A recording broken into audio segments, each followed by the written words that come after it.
co-host, our good friend Mark Brnovich, Arizona's Attorney General, doing a fine job for the state across the board and taking on the Biden administration and winning. Mark, thank you for coming down, man. I appreciate it. I know you're busy, the campaigns, and quite a food fight. Well, I appreciate you, Don, not giving me an opportunity to talk and always being my friend. You know, from the first time I ran from AG, when people said I had no chance and they couldn't spell my name, which they still can't. But I always want to say thank you. Anytime you call, I'll be here. Not a problem. A couple things are going on right now. We've got an awful lot of activity down on the border. For some reason, they want to plug some holes down at Yuma sector. Well, we should be down there on Thursday, seeing what they're. I know where they are. I've been there. I don't get it, but whatever.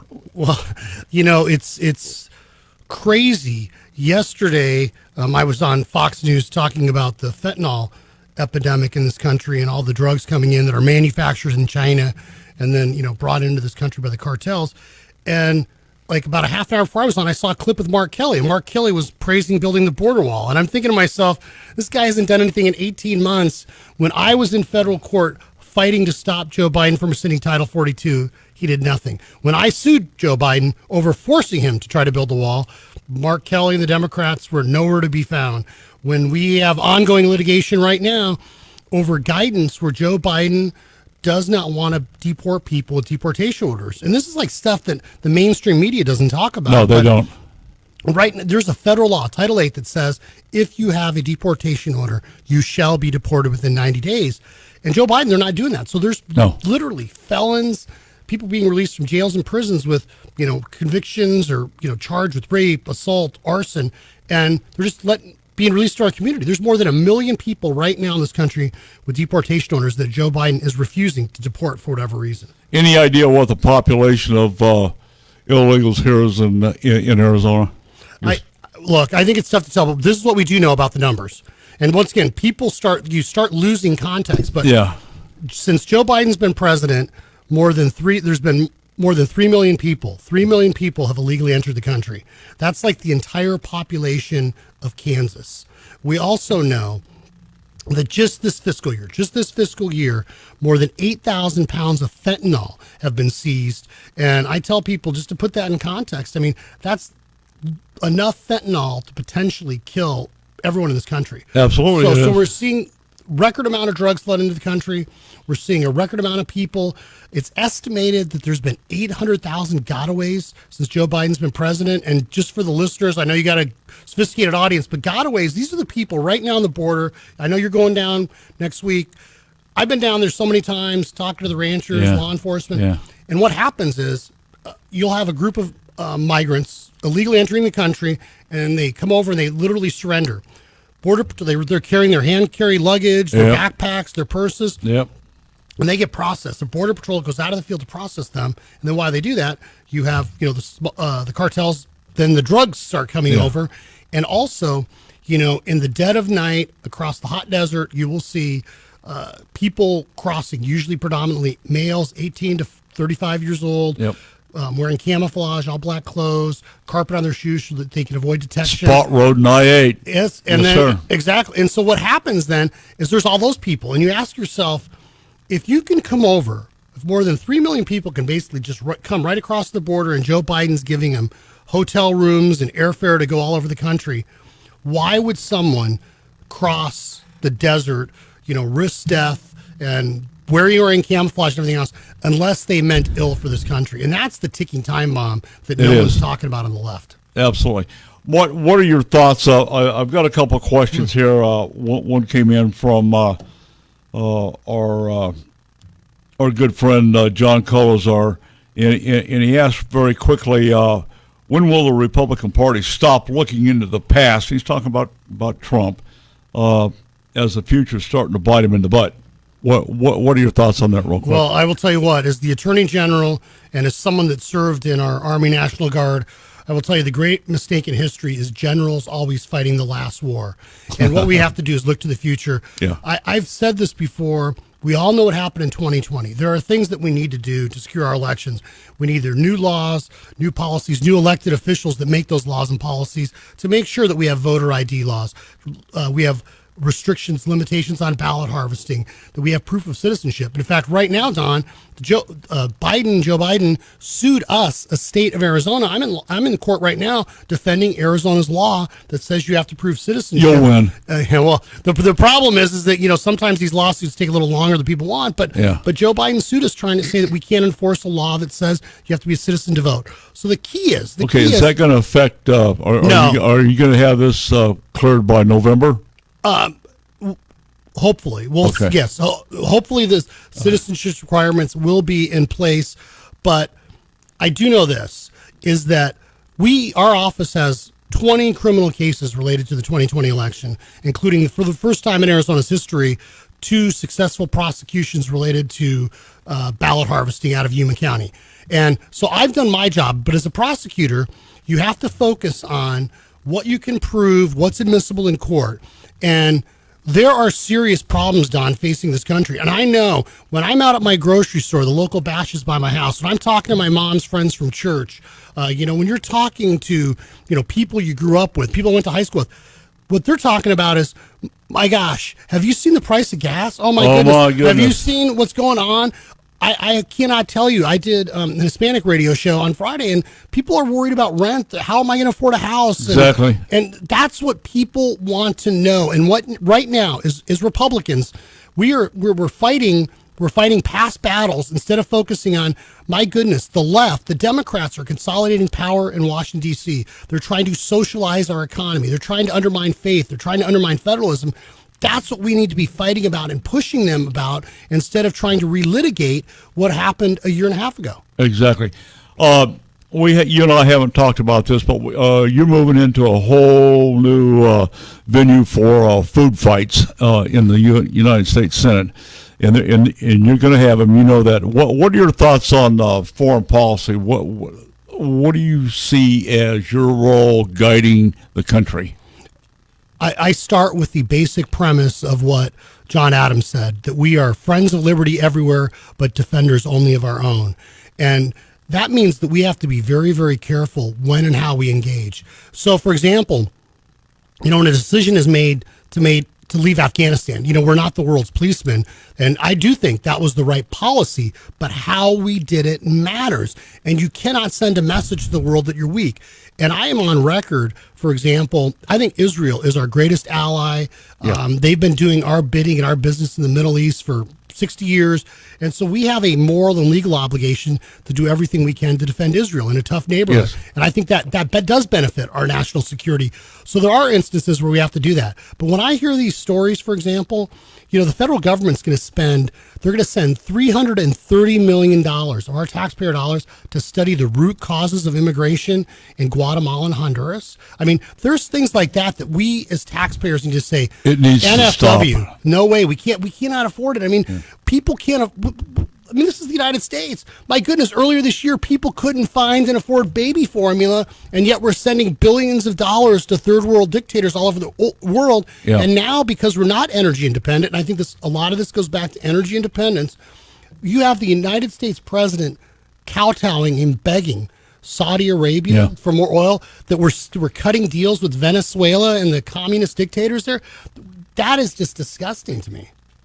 No, we're sitting on the eve of destruction once again. We've got Putin holding the world hostage on Europe on energy, wheat, urea, oddly enough, fertilizer, which is impacting world prices and supply.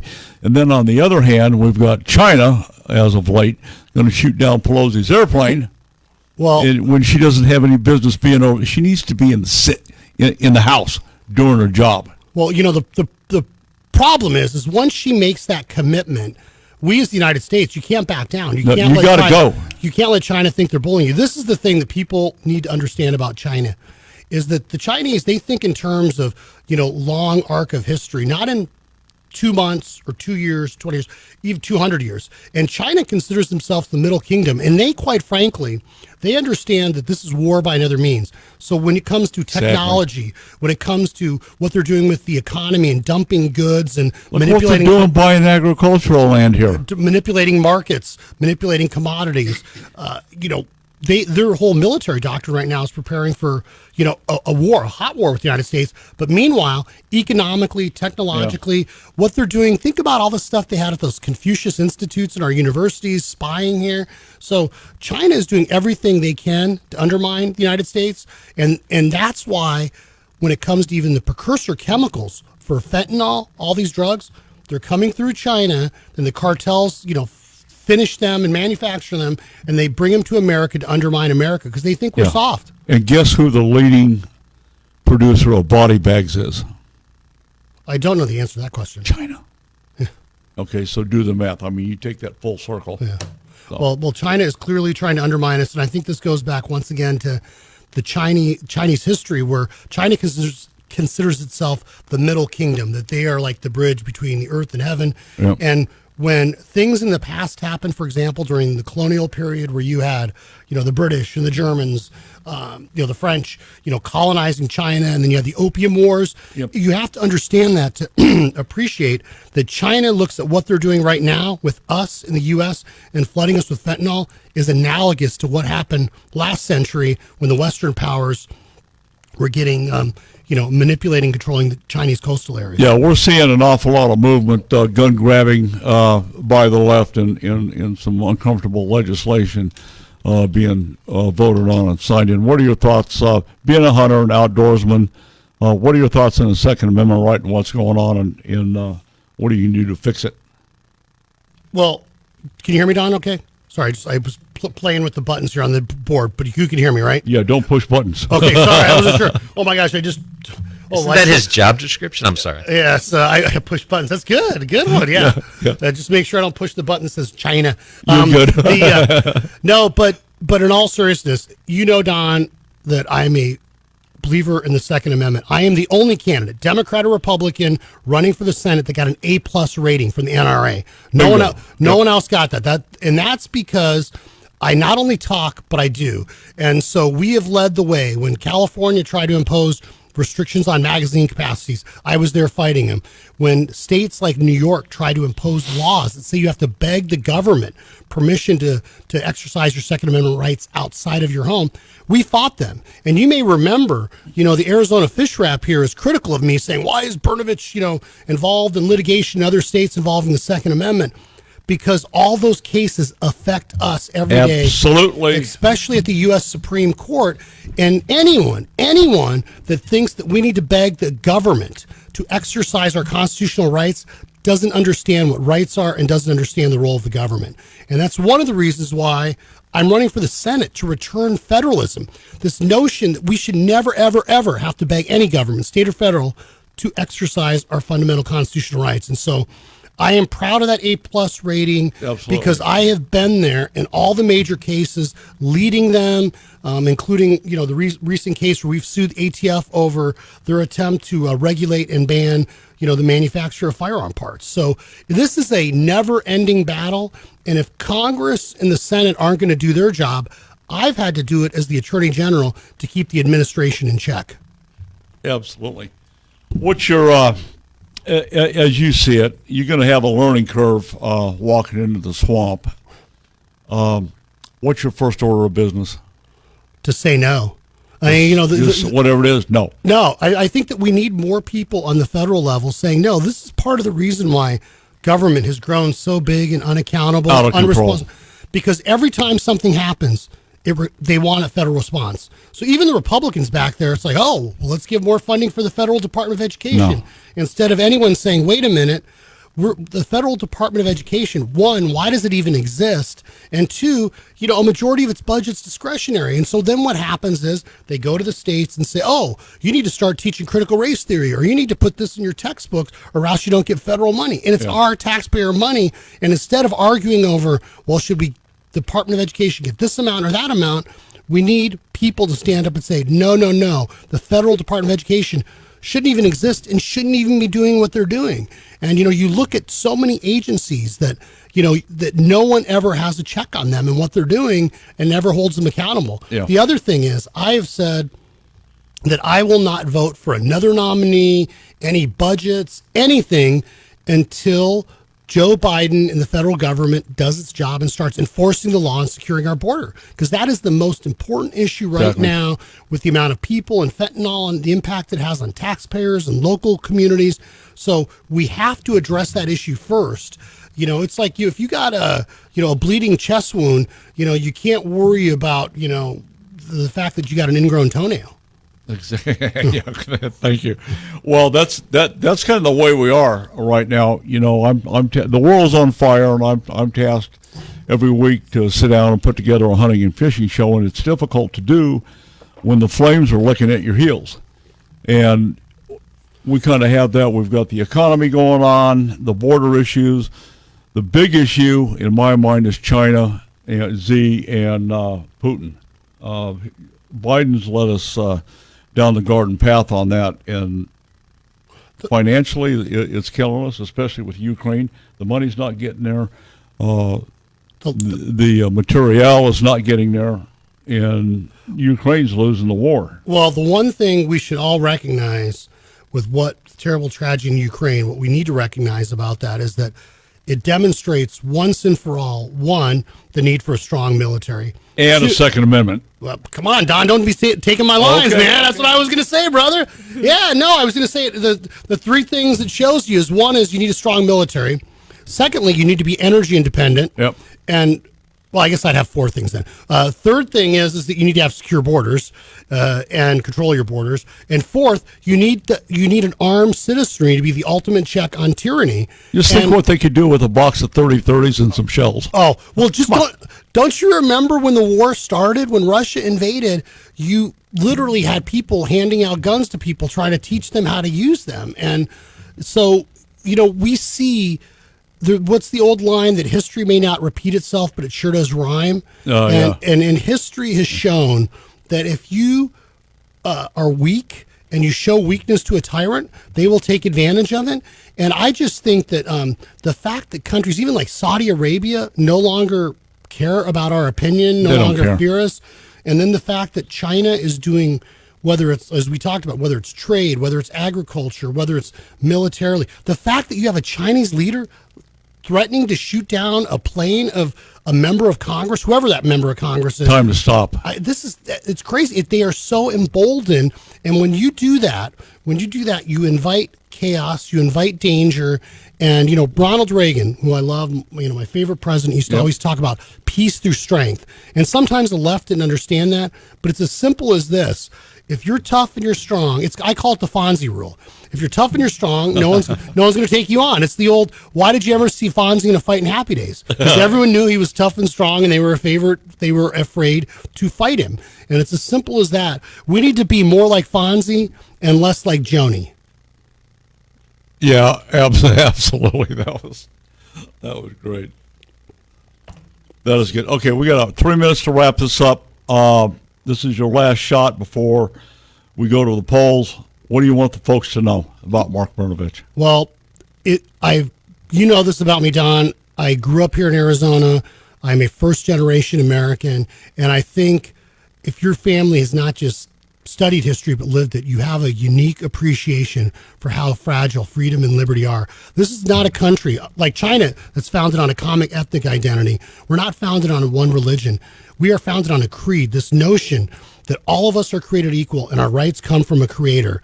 And that's what the rule of law is all about, which I fought for as a gang prosecutor, as a federal prosecutor, having that consistency and certainty that no matter who you are, where you come from, you got a shot. Or even me, a public school kid with a funny last name, who's been endorsed, by the way, by both Mark Levin and Sean Hannity, have both endorsed me. They're supporting me because they know that I'm a fighter and I'm the real deal. And Don McDowell. And Don McDowell, too. And I am the real deal. I'm a principled conservative. And it's disappointing that, you have out-of-state billionaires spending millions and millions of dollars. I've been outspent, 12 with ties to China. With 12, 15 to 1. Yeah. So I just remind folks that when push has come to shove, whether it's the Second Amendment, whether it's federalism, freedom, faith, I have been there. I have a real record. I'm not some Johnny-come-lately that's dropping in to buy a Senate seat. Go to burnoforaz.com. You can find out more. But remember, you may not be able to spell the name, but you know where I stand, Brnovich. Absolutely. Guys, that's the advice. I've endorsed Mark. I know Mark. I know who he is. I know what he's done. I've watched him in the courts fighting for you in Arizona. We need to fight for him. Mark, you let me know what we can do next week. Let's keep pushing it. Okay.